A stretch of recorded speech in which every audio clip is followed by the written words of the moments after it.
Hey guys, this is Lindsay Horncull, and I just wanted to show you some of my favorite fun, funky things to do with watercolor. It has some cool properties that you can't really do with other paint media. And so I just wanted to give you a really quick tutorial about how to do these things. And today we are going to do a salt technique as well as a wax resist or mask.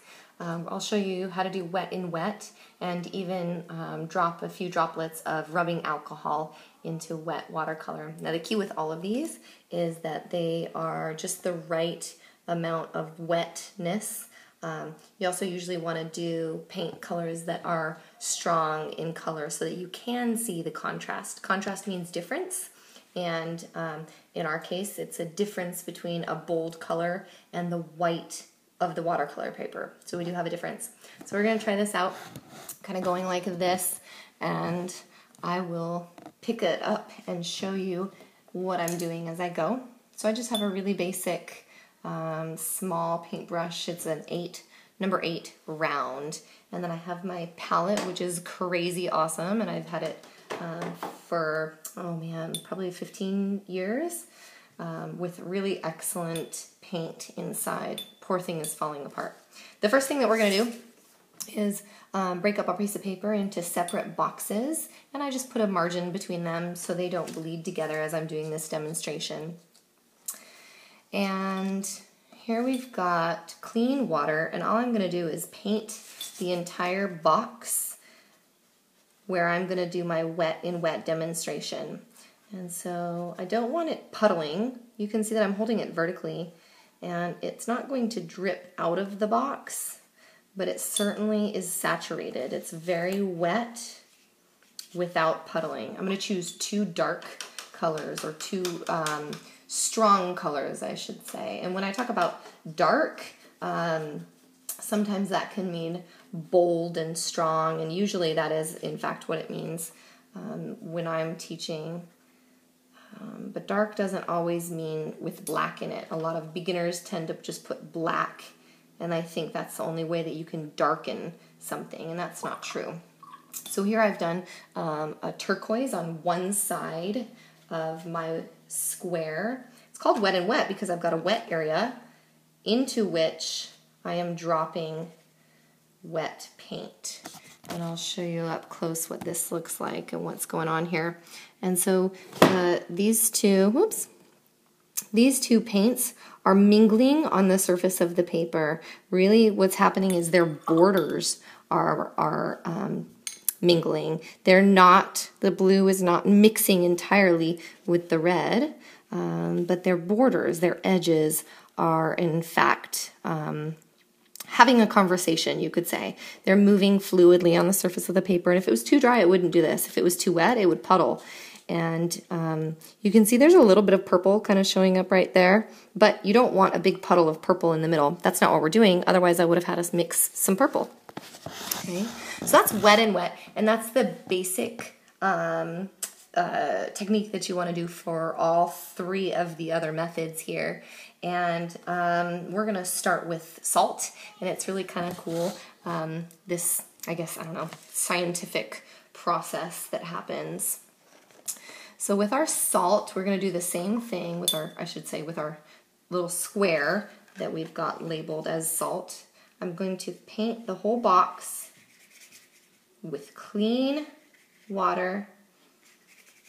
I always say that wherever the water is, that's where your paint is going to go. It's no respecter of pencil lines. So even if you have a pencil line drawn and you painted water outside of that box, the paint doesn't care. It's going to flow wherever it's wet. So I'm doing the same thing that I did with my wet and wet. I'm painting a portion of it one color. Just for interest, you can do whatever. I really like this technique for water and ice. I painted an ice skater once, and blue tends to show up really well with salt, and the reason, again, is because of contrast. Blue has a very dark value. Value is relative lightness and darkness. Okay, so I'm not really trying to mix those 2 colors together. I have just put them on the surface of the paper and hoped that they would kind of commingle. All right, I realize this is a little bit difficult to see, but here we go. We're gonna, oh, it's curling already. Just sprinkle a little bit of table salt on there. And of course, while it's wet, you're not really gonna see much happening, but everywhere that there is a little salt granule, it's going to absorb the paint, or it's gonna absorb the water around it. So every little granule acts like a sponge, and it's gonna suck up everything around it. And with that, of course, comes the pigment of the paint. And then what's left is kind of this crystallized pattern. And you can sort of see that there's this really great bleeding and blossoming up here. That didn't necessarily happen because of the salt. That happened because the blue was wetter than the black, and so it pushed its way up there. And as it dried, it created this dark edge to it. But everywhere where there is a salt granule, you're going to have a sort of crystallized kind of thing. In fact, I did it over here as well while the interior of this heart was wet. And you can see that there were these I don't know, crystallized sort of patterns. Okay, so let's go ahead and do this one next. We're going to create a resist or a mask with our crayon. The crayon is made of wax, and the wax is going to resist the water, of course. And you can do that with lots of different things. There's masking fluid that you can use. And the difference with something like a masking fluid or a frisket is that it's going to preserve the paper, the integrity of the paper. It's going to preserve the white space, and then you can remove it later, but a wax crayon, you're never going to be able to remove it. You can also use oil pastels and things like that, but you can't remove it. And it stays wet. And so I don't know that I would actually ever use this on a really important painting, but it is really fun to get an excellent different technique thing going. So I'm just using a little broken crayon. It's pretty cheap, and I'm just going to draw, I'll draw a circle, and I'm going to press fairly hard. It's white on white paper, so you can't really see where you've drawn, and so you just want to guess, not be too specific. I'm going to do my wet in wet technique once more. This time I think I'll use maybe a little bit of a purple. Purple, of course, is blue and red, and if you have different blues and different reds, it's going to give you a different result. My purple today is going to be ultramarine and alizarin crimson. It's my favorite purple ever. Somehow it tends to separate on the paper, and I really like watching, as it dries, I like seeing the blue and the red separate from one another. So all I'm doing is painting that purple on top of where I did my wet on wet. And you can see that even as I paint over that, the wax has begun to resist or peel off of the paint. So it's not allowing it to adhere to the surface of the paper.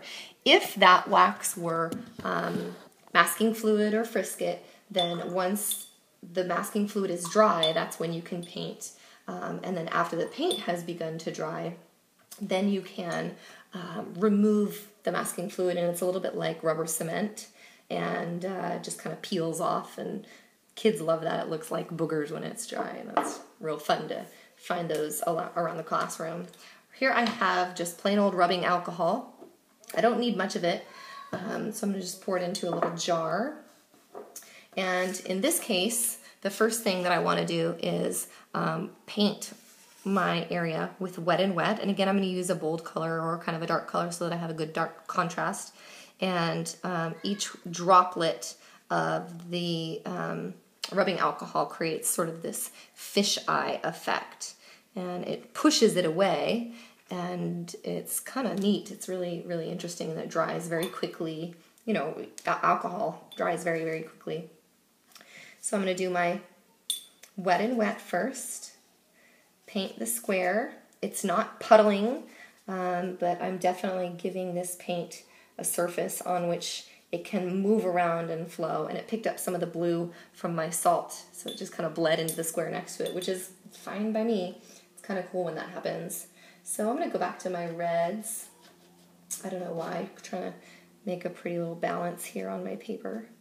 And then I'll even, I don't know, just for interest, maybe I'll get my Payne's Gray. Lots of watercolorists don't use black, they use Payne's Gray, especially purists, because they don't like anything that's purely opaque. So we don't use white, we use the white of the paper, and we don't use black, we use Payne's Gray.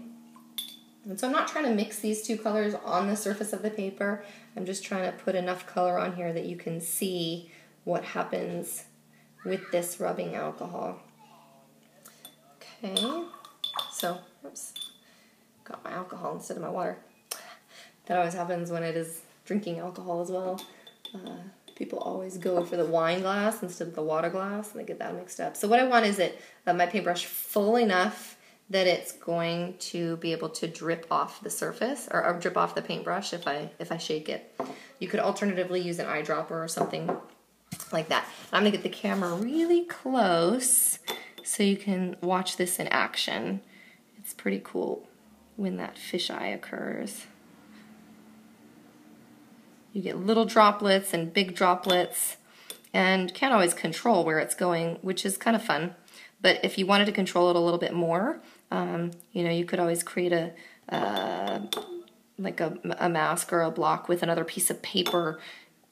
You know, you can hold it with your other hand overlying another area of it. But that's it. That's pretty cool. So there we have all of our awesome techniques. And where do we go?